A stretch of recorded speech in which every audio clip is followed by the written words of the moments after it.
आए, कौशल्य ही सब कथा सुनाए, कौशल्य ही सब कथा सुनाए।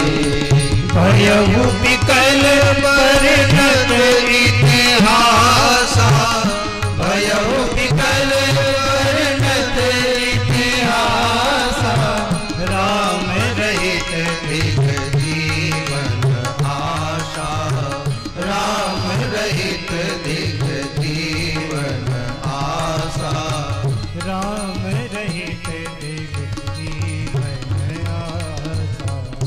सारा इतिहास कौशल्या जी को बताया और भगवान श्री राम के वियोग में रो रो कर दशरथ जी ने अपने प्राणों का त्याग कर दिया। हा रघुनंदन प्राण पीड़िते और तुम बिन जियत बहुत दिन बीते। हा रघुनंदन प्राण पीड़िते तुम बिन जियत बहुत दिन बीते। राम राम कही राम कही राम राम कही राम, तनु परिहरि रघुवर विरह राव गयो सुरधाम। राम राम राम राम कहते हुए दशरथ जी ने अपने प्राणों का त्याग कर दिया। श्री गोस्वामी जी महाराज कहते हैं कि धन्य है श्री दशरथ जी महाराज, जिन्होंने अपने जीवन का भी वास्तविक फल प्राप्त कर लिया और मृत्यु का भी वास्तविक फल प्राप्त कर लिया। जीवन का वास्तविक लाभ क्या है और मरने का वास्तविक लाभ क्या है, ये दोनों लाभ दशरथ जी महाराज को प्राप्त हो गया। जियन मरण फल दशरथ पावा, अंग अनेक अमल जस छावा। जियन मरण फल दशरथ पावा, अंग अनेक अमल जस छावा। जियत राम विधु बदन निहारा, राम विरह करी मरण सवारा। जियत राम विधु बदन निहारा, राम विरह करी मरण सवारा। जियत मरण फल, जियन मरण फल दशरथ पावा। जीवन का फल और मृत्यु का फल दशरथ जी ने पा लिया। जीवन का फल क्या है? तो गोस्वामी जी महाराज कहते हैं जीवन का फल यह है कि जब तक ये जीवन है तब तक भगवान का ध्यान, भगवान का भजन, उनका दर्शन, उनकी पूजा, उनसे प्रेम, ये जीवन का फल है। और मरण का फल क्या है? बोले जब मृत्यु आवे तो संसार को भूलकर एकमात्र भगवान का स्मरण करते हुए अपने चित्त को, अपनी मति को, अपनी बुद्धि को भगवान के चरणों में लगा करके अपने प्राणों का हम त्याग कर दें, यही मरण का फल है, यही मृत्यु का फल है। श्रीमद् भागवत महापुराण में भी सुखदेव जी महाराज यही कहते हैं। राजा परीक्षित को जब कथा सुनाने लगे तो सबसे पहले सुखदेव जी ने यही कहा, राजन ये जो जीवन है, इस जीवन का वास्तविक फल क्या है? कहते हैं कि अंतिम समय में भगवान का स्मरण हो और उनके स्मरण में हम प्राणों का त्याग कर दें, यही जीवन का सबसे बड़ा फल है। जन्म लाभ पर पुंसाम अंते नारायण स्मृति। जन्म लाभ पर पुंसाम, जन्म का यही सबसे बड़ा लाभ है कि जब मृत्यु आवे तो संसार के किसी भी व्यक्ति की याद न आए, भगवान ही याद आवे। यही मरने का सुंदर तरीका है, कैसे मरा जाए, क्योंकि मरना है तो जो काम हमें करना हो उसको हम अच्छे ढंग से करें। तो सुंदर ढंग से मरने का तरीका क्या है? बोले मरते समय भगवान की याद आ जाए, यही सबसे सुंदर मृत्यु है। और इसके लिए बड़े बड़े योगी मुनि अमलात्मा महात्मा प्रयास करते महाराज। जन्म जन्म मुनि जतन कराई, अंत राम कही आवत नाहि। जन्म जन्म मुनि जतन कराई, अंत राम कही आवत नाहि। जन्म जन्म मुनि। तो जीवन का फल ये कि जीवन में हम भगवान का भजन करें, दर्शन करें, उनका नाम जप करें, उनकी कथा श्रवण करें, और जब मृत्यु आवे तो उनका नाम स्मरण करते हुए, उनका ध्यान करते हुए प्राणों को त्याग दें। लेकिन बड़ा कठिन है। मरते समय भगवान की याद आवे, ये इतना सरल नहीं है। कारण बोले शरीर की 72,000 नाड़ियां फटने लगती हैं। प्राण का जब उत्क्रमण होता है तो शरीर में बड़ी पीड़ा होती है। कितनी पीड़ा होती है बोले तो मरने वाला ही जाने, और जो मरा वो बताने के लिए आया नहीं। तो कैसे जाना जाए कि मरते समय कितनी पीड़ा होती है? बोले शास्त्रों के आधार पे ही जान सकते हैं। और शास्त्र यही कहता है कि जन्मत मरत दुसह दुख होई, मरते समय दुस्सह दुख होता है। शरीर की जो 3 प्रकृति है, बात पित्त कफ, ये तीनों दूषित हो जाता है, त्रिदोष हो जाता है।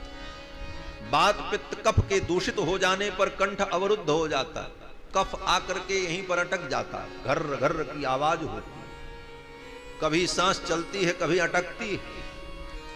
उस पीड़ा में भगवान का स्मरण कैसे हो? बड़ा कठिन है।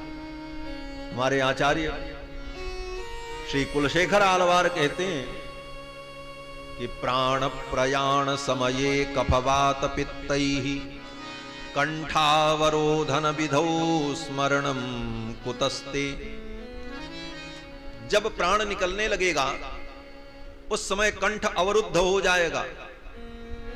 प्राण प्रयाण समये कफवात पित्तैहि कंठावरोधन विधौ स्मरणम कुतस्ते। कहां आपका स्मरण होगा? तो भगवान का स्मरण इतना कठिन है महाराज। अंतिम समय में स्मरण हो बहुत मुश्किल है। बोले तब अगर स्मरण नहीं हुआ भगवान का, तो हमारे आचार्यों ने कहा कि भगवान बड़े दयालु हैं, बड़े कृपालु हैं। अगर कोई जीव भगवान का शरणागत है और भगवान पर ही पूर्ण रूप से आश्रित हो चुका है, तो जब उसकी मृत्यु आती है तो वो भगवान का स्मरण न कर सके तो कोई बात नहीं। क्यों? बोले फिर भगवान ही उसका स्मरण कर लेते। वराह पुराण में भगवान वराह भगवती भूदेवी से कहते हैं कि यदि वातादि दोषेन भक्ता माम च विस्मरेत। मरते समय बात पित्त कफ के दोष के कारण अगर भक्त मुझे स्मरण न कर सके, सब भक्त के लिए नहीं, शरणागत के लिए कह रहे हैं। भक्ति 2 प्रकार की होती, भक्त 2 प्रकार के होते। जिसने आत्म कल्याण के लिए भक्ति को साधन माना वो भक्त है, और जिसने आत्म कल्याण के लिए भक्ति करते हुए भगवान को ही आत्म कल्याण का साधन माना वो शरणागत है। सूक्ष्म अंतर है। बहुत बड़ी किताबें लिखी गई हैं महाराज इन विषयों पर, और बड़ा शास्त्रार्थ है। संक्षेप में केवल इतना ही समझो कि हम जो भक्ति करते हैं, नाम जप, तीर्थ यात्रा, रामायण पाठ, मंत्र जप, ये भक्ति के जो साधन हैं, श्रवणम कीर्तनम विष्णु स्मरणम पाद सेवनम अर्चनम वंदनम सख्यम दास्यम आत्मनिवेदनम, जब तक इस भक्ति को तुम आत्म कल्याण का साधन मानते रहे तब तक भक्त हो। तुम्हारे अंदर साधन भक्ति है। क्यों? बोले भक्ति को तुमने साधन माना है। और ये क्या है? बोले ये मरकट न्याय है। इसको वेदांत में मरकट न्याय कहा गया है। मरकट न्याय माने बंदर का न्याय। जैसे बंदर का बच्चा अपनी मां को पकड़े रहता है, देखा ना, बदरिया के पेट में वो बंदर का बच्चा चिपका रहता है। अब जब तक वो बच्चा पकड़े है तब तक वो सुरक्षित है। मां उस बच्चे को लेकर एक पेड़ से दूसरे पेड़ पर कूद जाएगी, बच्चा भी पहुंच जाएगा।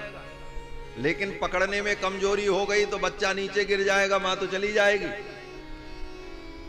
यही है साधन भक्ति। जब तक हम भक्ति के द्वारा भगवान को पकड़ते हैं, साधन करते हैं, तब तक हमारे अंदर मरकट न्याय है। हम बंदर के बच्चे के समान हैं। हमारी खुद की जिम्मेदारी है कि हम ठीक से पकड़े हैं कि नहीं पकड़े। अगर ठीक से नहीं पकड़ सके तो गिर जाएंगे। और जब हम भगवान को ही साधन मान लेते हैं, उस स्थिति में हमारी जिम्मेदारी खत्म हो जाती है, भगवान की जिम्मेदारी हो जाती है। यही शरणागति है। शरणागत भक्त भगवान को ही साधन मानता है। ये कौन सा न्याय है? तो वेदांत में इसको मार्जार न्याय कहा। मार्जार न्याय माने बिल्ली का न्याय।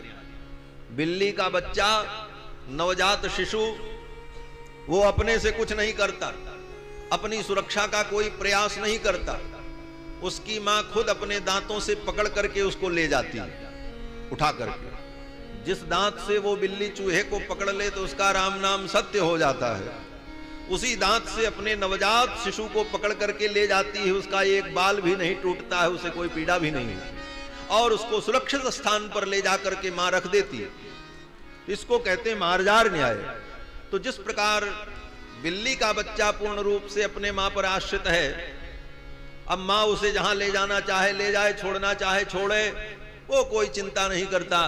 उसी प्रकार जो भक्त भगवान का नाम कीर्तन करते हुए, भजन करते हुए, उनका ध्यान करते हुए भी एकमात्र भगवान को साधन मानता है, ठाकुर आप जो करोगे वही होगा, इस प्रकार अपनी रक्षा का संपूर्ण भार भगवान के ऊपर छोड़ देता है, इसको कहते हैं भरन्यास। भरन्यास का मतलब अपने सारे भार का भगवान पर न्यास कर देना, छोड़ देना। इसको कहते हैं साध्य भक्ति। साधन भक्ति और साध्य भक्ति। और साध्य भक्ति जब आ गई तो वही साध्य भक्ति ही शरणागति है। और ऐसे भक्त को मरते समय भगवान के स्मरण की भी जरूरत नहीं पड़ती। क्यों? भगवान कहते हैं हम उसका स्मरण करते हैं। क्यों? सारी जिम्मेदारी भगवान की है, हम नहीं स्मरण कर पाएंगे, अब आप जानो। तो भगवान कहते हैं कि यदि वादादि दोषेन भक्ता हमाम च विस्मरेत अहम स्मरामि मद भक्तम नयामि परमाम गतिम। अगर वो भक्त बात, पित्त, कफ इत्यादि दोषों के कारण मरते समय मेरा स्मरण नहीं कर पाता, तो अहम स्मरामि मद भक्तम, अपने उस भक्त का मैं स्वयं स्मरण कर लेता हूं और ददामि परमाम गति, उसे मैं परम गति प्रदान कर देता हूं। तो शरणागत भक्त के लिए तो अंतिम स्मरण की आवश्यकता नहीं होती, लेकिन साधन भक्ति जब तक है तब तक अंतिम स्मृति की भी आवश्यकता होती है। बोले महाराज दशरथ जी महाराज ने अंतिम समय में भगवान का स्मरण किया। राम विरह करी मरण समारा। दशरथ जी महाराज ने अपने प्राणों का त्याग कर दिया। महर्षि वाल्मीकि के मित्र हैं दशरथ जी महाराज, जिन्होंने रामायण की रचना की। महर्षि वाल्मीकि इनके बड़े सुहृद और परम मित्र हैं श्री दशरथ जी महाराज। अपने मित्र के इस उत्तम मरण को देखकर महर्षि वाल्मीकि ने अपने मित्र को वाक पुष्पांजलि अर्पित की। महर्षि वाल्मीकि दशरथ जी को वाक पुष्पांजलि अर्पित करते हुए कहते हैं कि तदा तु दीन कथयन् नराधिपः प्रियस्य पुत्रस्य विवासनातुरः गतिर्धरात्रे भृश दुःख पीडितस्तदा जहौ प्राणमुदार दर्शनः। महर्षि वाल्मीकि कहते हैं कि तदा तु दीन कथयन् नराधिपः, अत्यंत दीन होकर बार बार राम का स्मरण करते हुए प्रियस्य पुत्रस्य विवासनातुरः गतेर्धरात्रे भृश दुःख पीडितः, रघुनंदन के वियोग में दुख से पीड़ित होकर तदा जहौ प्राणमुदार दर्शनः। अत्यंत उदार दशरथ जी के लिए महर्षि वाल्मीकि कहते हैं कि दशरथ जी कौन है? बोले उदार दर्शनः, ये उदार दर्शन है। उदार दर्शन का मतलब कितनी उदारता है इनके अंदर कि उदारता पूर्वक इन्होंने सारी दुनिया को राम जी का दर्शन करा दिया। जिन राम का दर्शन समस्त प्राणियों को प्रिय है, कौन ऐसा प्राणी है जिसको राम जी प्रिय न हो? गोस्वामी जी महाराज कहते हैं प्राणहु ते प्रिय लागहि सब कह राम कृपाल। प्राण से भी ज्यादा राम सबको प्रिय है। हर व्यक्ति यही चाहता है कि राम जी चंद्र जी के मुख चंद्र का मैं दर्शन करता रहूं। लेकिन दशरथ जी अगर अपने राम को अपने घर में ही बंद करके रखते तो सारी दुनिया उनका दर्शन कहां पाती? बोले तू उदार कौन? बोले कोई ऐसी कीमती वस्तु आपके पास हो जिसको सारी दुनिया चाहती हो और वो बड़ी बेशकीमती हो, लेकिन आप सारी दुनिया के लिए दरवाजा खोल दो, भाई ले जाओ, तो सारी दुनिया तुमको यही कहेगी भाई बहुत बड़े उदार हैं, इन्होंने उदारता पूर्वक ऐसी अलभ्य वस्तु का लाभ करा दिया। सारी दुनिया आपको उदार कहेगी। तो राम जी से ज्यादा दिव्य वस्तु दुनिया में क्या हो सकती है? और ऐसे तत्व को सारी दुनिया को उपलब्ध करा दिया दशरथ जी महाराज ने, जबकि स्वयं उसके वियोग में उन्हें प्राण त्याग देना पड़ा, लेकिन सारी दुनिया को राम का दर्शन करा दिया। इतनी बड़ी उदारता किसके अंदर हो? कोई व्यक्ति भूखा हो, उसका प्राण निकलने वाला हो और भोजन उसके हाथ में हो, सामने कोई भूखा आ जाए तो स्वयं मर जाए भूखों, लेकिन सामने वाले को भोजन करा दे, वही तो सबसे बड़ा उदार। तो दशरथ जी ने राम जी के वियोग में अपने प्राण तक का त्याग कर दिया, लेकिन सारी दुनिया को राम जी का दर्शन करा दिया। यही इनका औदार्य है, इनकी यही उदारता है। उत्कृष्टम राति ददाति इति उदारः। उदार शब्द की यही व्युत्पत्ति है। जो उत्कृष्टम राति ददाति, जो उत्कृष्ट प्रदान करता है, उत्कृष्ट माने श्रेष्ठ प्रदान करता है, वो उदार है। राम जी से सारा श्रेष्ठ दुनिया में क्या हो सकता है? महतो महीयान। और ऐसे रघुनंदन का सारी दुनिया को दर्शन करा दिया। इसलिए महर्षि वाल्मीकि ने बड़े भावमय शब्दों में अपने मित्र को वाक पुष्पांजलि अर्पित की। जहौ प्राणमुदार दर्शनः। दशरथ जी महाराज ने प्राणों का त्याग कर दिया। अयोध्या में शोक की लहर दौड़ पड़ी। माताएं करुण क्रंदन करने लगी। गुरुदेव वशिष्ठ आए हैं और उन्होंने अपने ज्ञान विज्ञान के द्वारा सबको सांत्वना दी, समझाया और दूतों को केकय देश भेजा कि दूत जाकर के भरत जी को लेकर के आवे और फिर आगे का विधान संपन्न हो। दूत लोग चले हैं। 7 दिन दूतों को जाने में लगा। यामेव रात्रिम ते दूताः प्रविशन्ति स्मतां पुरीं भरतेनापितां रात्रिम स्वप्नो दृष्टोऽयमप्रियः। जिस रात्रि में दूत लोग केकय देश पहुंचे, उस रात्रि में भरत जी को बड़े भयानक स्वप्न हुए। भरत जी ने अपने मित्रों से स्वप्न की चर्चा की और भरत जी ने कहा कि मैंने जो भयंकर स्वप्न देखा है, इस स्वप्न का फल बड़ा भयानक होगा। मित्रों ने कहा क्या फल होगा? तो भरत जी ने कहा कि अहम रामोऽथवा राजा लक्ष्मणो वा मरिष्यति। इस स्वप्न का फल है कि 4 में से एक व्यक्ति मरेगा। कौन कौन? बोले अहम, या तो मैं मरूंगा, रामो अथवा राम की मृत्यु होगी, अथवा राजा अथवा पिताजी की मृत्यु, लक्ष्मणो वा मरिष्यति अथवा लक्ष्मण मरेंगे। इन 4 में से एक की मृत्यु निश्चित है। लेकिन कौन मरा ये भरत जी को अभी पता नहीं। दूत लोग आए। दूतों ने कहा कि गुरुदेव ने बुलाया है, अति शीघ्र आपको चलना है। भरत जी महाराज चल पड़े। उनके मामा ने बहुत सारा उपहार दिया। भरत जी ने कहा सेवक लोग लेकर के आएंगे, मैं तो चल रहा हूं।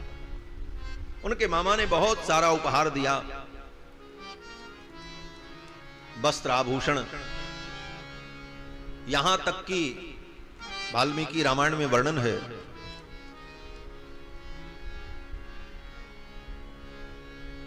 कि कैकेयी नरेश ने बड़े बड़े बड़े भयानक शिकारी कुत्ते उनको दिए उपहार।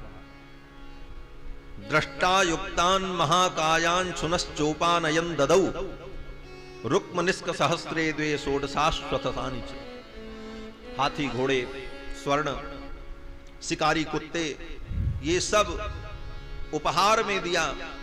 भरत जी ने सब कुछ वहीं छोड़ दिया, बोले सेवक लोग लेकर के आएंगे। भरत जी चल पड़े और जब 7 दिन रास्ते में बीता, दूतों को 7 दिन जाने में लगा और भरत जी को लेकर के लौटने में भी 7 दिन लगा, 14 दिन बीत गए। और महाराज दशरथ का शरीर तेल के कड़ाहे में रखा रहा। भरत जी महाराज जब अयोध्या में प्रवेश करते हैं उस समय का वातावरण इतना भयानक हो गया, चारों तरफ सियार बोलने लगे, गधे रेंकने लगे, कुत्ते रोने लगे, ऐसे अपशकुन हुए। और ये सब अपशकुन देखकर भरत जी का हृदय व्यथित होने लगा। खर सियार बोलहि प्रतिकूला, खर सियार बोलहि प्रतिकूला। सुनि सुनि होई भरत मन शूला, सुनि सुनि होई भरत मन शूला। खर सियार बोलहि प्रतिकूला, खर सियार बोलहि प्रतिकूला, खर सियार बोलहि प्रतिकूला। अनेक प्रकार के अपशकुन होने लगे। भरत जी को बड़ी चिंता हुई और ज्यों ही अयोध्या में प्रवेश किया, रथ से उतरकर दौड़ते हुए सीधे भरत जी महाराज अपनी मां कैकेयी के महल में जाते हैं। जगाम भरतो द्रष्टुम मातरम मातुरालये। पिता के भवन में नहीं गए, राम जी के भवन में नहीं गए, मां कौशल्या के भवन में नहीं गए। भरत जी रथ से उतरकर सीधे अपनी मां कैकेयी के महल में जाते हैं। जगाम भरतो द्रष्टुम मातरम मातुरालये। मां कैकेयी के भवन में जाते हुए भरत जी को देखकर जितने लोग थे अयोध्या के, सब लोग कहने लगे निश्चित रूप से इस षड्यंत्र में भरत का भी हाथ है। भरत की मां ने भरत के लिए राज्य मांगा, इसमें भरत की भी योजना है। इसीलिए आते ही भरत सीधे अपनी मां के पास गए, पिता के पास नहीं गए, राम जी के पास नहीं गए। क्या कारण है? क्योंकि मां बेटे ने मिल करके ऐसी योजना बनाई थी। इस प्रकार अयोध्या वासियों ने भरत जी को संदेह की दृष्टि से देखा, लेकिन भरत जी तो साक्षात प्रेम मूर्ति है। राम जी का जो प्रेम है उसका प्रकट रूप अगर कोई है तो भरत जी। इसलिए गोस्वामी जी ने कहा कि प्रेम अमीय मंदर विरह भरत पयोधि गंभीर, मति प्रगट्यो सुर साधुहित कृपा सिंधु रघुवीर। राम प्रेम मूर्ति तनु आही। गोस्वामी जी कहते हैं राम जी की जो राम प्रेम है, उस प्रेम की अगर मूर्ति कहीं है तो भरत जी महाराज। जिस प्रेम के आस्पद हैं भगवान, वह प्रेम मूर्तिमान अगर किसी रूप में है तो भरत जी के रूप में। राम प्रेम मूर्ति तनु आन। भरत जी महाराज मां के भवन में क्यों जाते हैं, इसका कारण है। भरत जी जानते हैं कि मेरी मां कैकेयी भैया राम को बहुत प्रेम करती हैं और भैया राम मां कैकेयी के चरणों में अपार श्रद्धा रखते हैं। इसलिए जब भी खाली होते हैं, कार्य से निवृत्त होते हैं, तो रघुनंदन राम मां कैकेयी के पास आ जाते हैं। और जब प्रभु श्री राम मां कैकेयी के पास होते हैं तो पिताजी भी राज्य कार्य से निवृत्त होने के बाद राम का दर्शन करने के लिए वहीं पहुंच जाते हैं कैकेयी के महल में। जहां राम जी होते हैं लक्ष्मण वहीं पर रहते हैं, और जहां पर महाराज, जहां पर लक्ष्मण, जहां पर राम, वहीं पर मां कौशल्या सुमित्रा भी घूम फिर करके पहुंच जाते हैं। मां कैकेयी के महल में ही पूरा राज परिवार रहता। रात्रि में केवल सोने के लिए लोग अपने अपने कक्ष में, अपने अपने महल में जाते, लेकिन अधिकतम समय भगवान श्री राम का और महाराज का कैकेयी जी के महल में ही बीतता था। इस रहस्य को भरत जी जानते थे, इसलिए भरत जी सीधे वहीं पहुंचे कि मां कैकेयी के महल में जाने पर संपूर्ण राज परिवार से हमारी भेंट हो जाएगी, वहीं पिताजी मिल जाएंगे, वहीं भैया मिल जाएंगे, वहीं माताएं मिल जाएंगी। लेकिन जब भरत जी पहुंचे तो वहां कुछ दूसरा ही दृश्य था। वहां सब कुछ शून्य था, सारी साज सज्जा थी, सब कुछ था, लेकिन ऐसा भयानक वातावरण था कि भरत जी डर गए। मां कैकेयी हाथ में आरती की थाली लेकर के खड़ी थी कि मेरा बेटा भरत आ रहा है, मैं आरती उतारूंगी। मां कैकेयी को तो देखा, राम जी को नहीं देखा, दशरथ जी को नहीं देखा, माताओं को नहीं देखा। तो सबसे पहले भरत जी ने यही पूछा कि पिताजी कहां हैं, भैया राम कहां हैं, प्रणाम अभिवादन कुशल क्षेम तो बाद में। सबसे पहले भरत जी ने यही पूछा, कहूँ कहतात कहाँ सब माता, कहूँ कहतात कहाँ सब माता, कहीं सिया राम लखन प्रिय भ्राता, कहीं सिया राम लखन प्रिय भ्राता, कहूँ कहतात कहाँ सब माता, कहूँ कहतात कहाँ सब माता। भरत जी ने यही पूछा। मारो रे पटक। बोलो श्री सीता रामचंद्र भगवान की जय। भरत जी ने यही पूछा कि कहूं कह तात कहां सब माता, कह सिया राम लखन प्रिय भ्राता। पिताजी कहां हैं, मां कहां हैं, भैया राम कहां हैं। तो महारानी कैकेयी ने सबसे पहले तो ये कहा कि बेटा तेरे पिता अब इस दुनिया में नहीं रहे। क्योंकि सबसे पहले भरत जी ने यही पूछा, कहूं कह तात, पिताजी कहां हैं। तो पिताजी कहां हैं, मां ने बता दिया। मां ने कहा कि पिताजी अब तुम्हारे नहीं है, वो तो स्वर्ग चले गए। और हे राम बेटा भरत, इसमें शोक करने की आवश्यकता नहीं है। या गति सर्वभूतानाम, समस्त भूतों की यही गति है, सबको एक दिन मरना है। या गति सर्वभूतानाम ताम गतिम ते पिता गतः, जो सब भूतों की गति एक दिन होगी, वही गति तुम्हारे पिता की भी हो गई। राजा महात्मा तेजस्वी आयजूक सताम गति, तुम्हारे पिता परम तेजस्वी और बहुत बड़े याज्ञिक थे, और उन्होंने शरीर छोड़ दिया, उन्हें तो स्वर्ग की प्राप्ति हो गई। पिताजी के मरण को सुनकर भैया भरत गिर पड़े और रोने लगे। हा हंत, मेरा इतना बड़ा दुर्भाग्य कि चलते समय मैं पिताजी का दर्शन नहीं कर सका। चलत न देखन पायो तो ही, चलत न देखन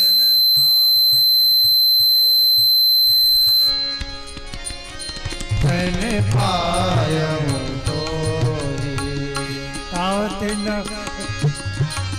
तात न राम ही सौंप्यहु मोहि, तात न राम ही सौंप्यहु मोहि, चलत न देखन पायऊं तोहि, चलत न देखन पायऊं तोहि। भरत जी ने यही कहा कि मरना तो सबको है, और पिताजी को तो एक दिन मरना ही था। इस सत्य का सामना मुझे करना ही पड़ता, लेकिन दुख इस बात का है कि चलत न देखन पायूं तो मैं आपका अंतिम दर्शन नहीं कर सका। और उससे भी बड़े दुख की बात यह है कि आपने मुझे राम जी को सौंपा नहीं। अब तो मेरे एकमात्र आश्रय रघुनंदन राम हैं, आप जाते जाते मेरा हाथ राम जी के हाथों में सौंप देते तो मैं निश्चिंत हो जाता। तात न राम ही सौंप्यो मुन, राम जी के चरणों में आप मुझे डाल देते, फिर दुनिया से आप चले जाते, मुझे कोई दुख नहीं होता। लेकिन आपका मैं अंतिम दर्शन भी नहीं कर सका। आपने भैया राम के चरणों में मुझे डाला नहीं। अब तो मेरे एकमात्र गति रघुनंदन राम है। यो मे भ्राता पिता बंधुर यस्य दासोस्मि सम्मतः तस्य मां शीघ्रमाख्याहि रामस्या क्लिष्टकर्मणः। भरत जी ने कहा, हे मां, अब तो मेरे एकमात्र गति यो मे भ्राता पिता बंधुर यस्य दासोस्मि सम्मतः, जो मेरे पिता भी हैं, बंधु भी हैं, भाई भी हैं, मेरे सर्वस्व हैं, ऐसे रघुनंदन राम कहां हैं? मैं उनका दर्शन करना चाहता हूं। क्योंकि शास्त्र कहता है कि पिता ही भवति ज्येष्ठो, ज्येष्ठ भाई पिता के समान होता है। अब तो मेरे पिता और सर्वस्व वही है, मैं उनका दर्शन करना चाहता हूं। जब राम जी के विषय में पूछा तो कैकेयी ने अपनी संपूर्ण करनी का वर्णन आदि से लेकर के अंत तक बड़ी प्रसन्नता से किया। महाराज, आदि होते सब आपन करनी, आदि होते सब आपन करनी, कुटिल कठोर मुदित मन बरनी, कुटिल कठोर मुदित मन बरनी, कुटिल कठोर मुदित मन बरनी, कुटिल कठोर मुदित मन बरनी, आदि होते सब आपन करनी, आदि होते सब आदि होते सब आपन करनी, शुरू से लेकर अब तक की अपनी संपूर्ण करनी का वर्णन कैकेयी ने किया। और कैसे किया? बोले कुटिल कठोर मुदित मन बरनी, बड़ी प्रसन्नता से। बेटा, ये सब कुछ मैंने तुम्हारे लिए किया। बेटा, तुम राजा बन जाओ, ये साम्राज्य तुम्हें प्राप्त हो, इसलिए मैंने ऐसा किया। अब तुम अयोध्या का राज्य स्वीकार कर लो। त्वत्कृते हि मया सर्वम इदम एवं विधम कृतम, तुम्हारे लिए ही ये सब कुछ मैंने रचना रची। मां शोकम मां च संतापम धैर्यमाश्रय पुत्रक, हे पुत्र, शोक मत करो, धैर्य धारण करो और अयोध्या के राज्य को तुम स्वीकार करो और इस राज्य लक्ष्मी का भोग करो। पितु मरन और सुनत राम बन गवन, भरत ही बिसरेउ पितु मरण, पिता के मरण का दुख भरत जी भूल गए।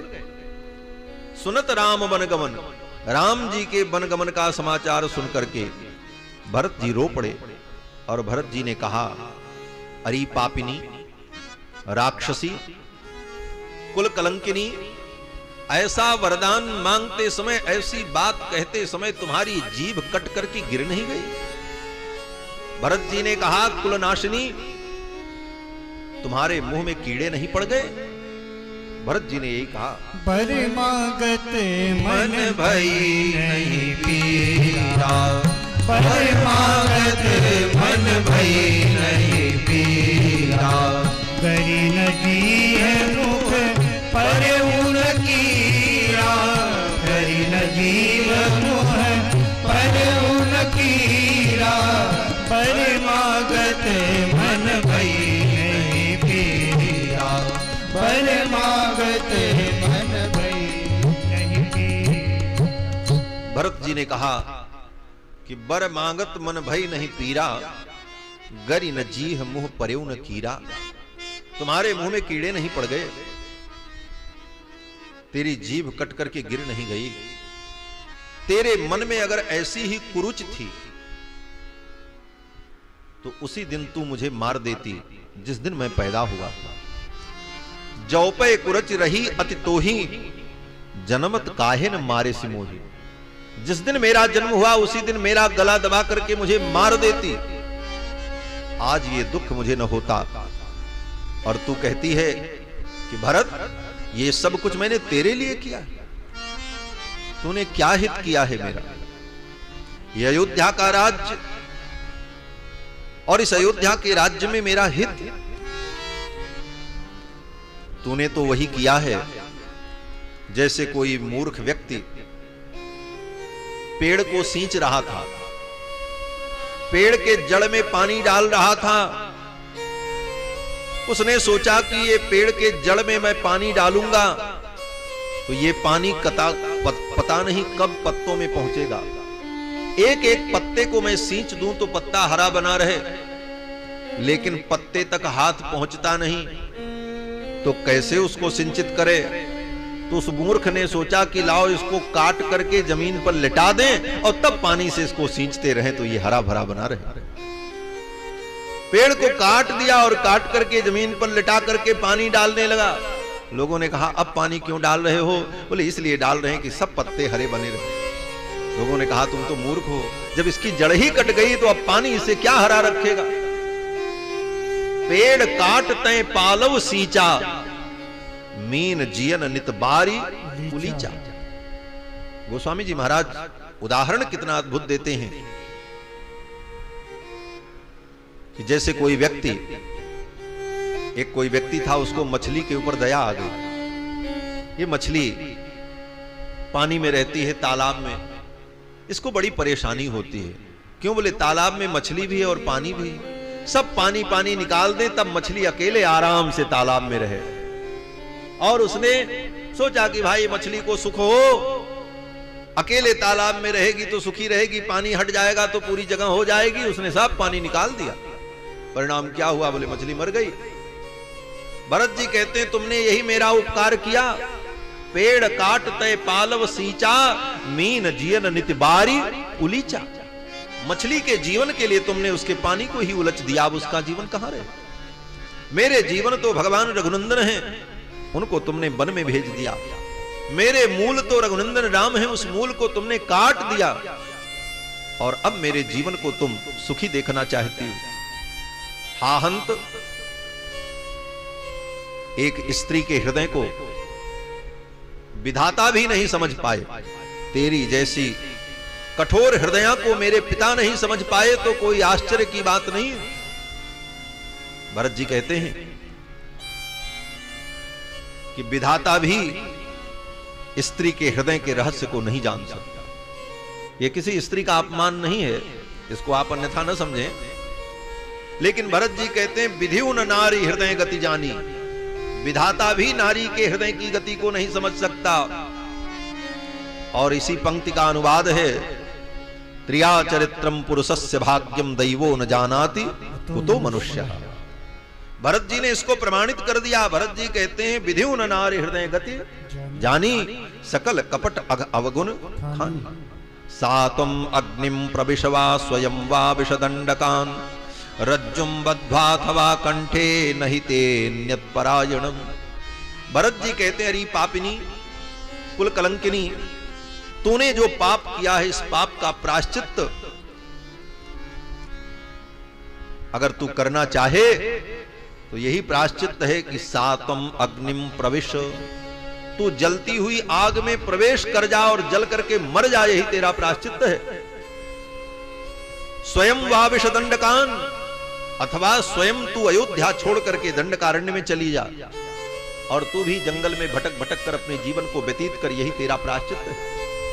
रज्जुम बद्ध्वा अथवा कंठे, अथवा अपने हाथ से खुद गले में रस्सी बांध करके फांसी लगा करके तू मर जा, नहीं ते न्यत्परायणम, इसके अतिरिक्त तेरा कोई प्रायश्चित नहीं हो सकता। इस प्रकार भरत जी महाराज ने अपनी मां को बहुत कुछ कहा। मां के कई को बहुत कटु वचन कहे और फिर भरत जी महाराज वहां से रोते हुए दौड़ पड़े। मां कौशल्या के महल में आए, मां कौशल्या की गोद में आकर के गिर पड़े। मां कौशल्या व्यथित थी। मां कौशल्या ने कहा बेटा भरत, तू क्यों रोता है? अब तो तू अयोध्या का राजा है, अयोध्या का राज्य तेरा है, तुझे प्रसन्न होना चाहिए। मां कौशल्या ने जब इस प्रकार कहा तो भरत जी महाराज और दुखी हो गए और भरत जी ने कहा, मां आप भी मुझे अपराधी समझती, सारी दुनिया मुझे अपराधी समझे, लेकिन आप तो ऐसा मत समझो। मुझे कुछ पता नहीं है, मुझे राज्य से कोई लेना देना नहीं। ये सब कुछ पापिनी, इस शरीर की जननी केकई ने सब कुछ किया है, इसमें मेरी कोई सहमति नहीं है। इस प्रकार कहते हुए भरत जी महाराज मां कौशल्या के चरणों में अपने सिर को रखकर फपक फपक करके रोने लगे। और भरत जी ने शपथ खाई। भरत जी ने कहा, मां भैया श्री राम के वनगमन में अगर मेरी थोड़ी भी अभिमति हो तो मुझे वो पाप लग जाए जो पाप मैंने कभी नहीं किया।